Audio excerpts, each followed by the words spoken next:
சரண சரண வேற கொண்டு வரணும். இல்லப்பா இல்லப்பா தம்பி இன்னொரு கொடுங்க. சரி.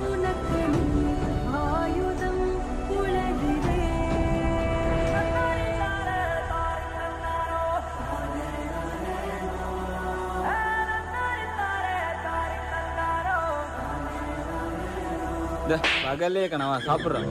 டேய் விளையாட்டு அடிச்சா வேணும்னு அடிச்சியா? வேணும்னு தானே அடிச்சேன். அதானே இந்த விளையாடுறவெல்லாம் என்கிட்ட வச்சுக்காத.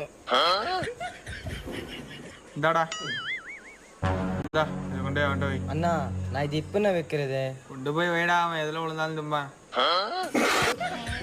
ஐயா தோற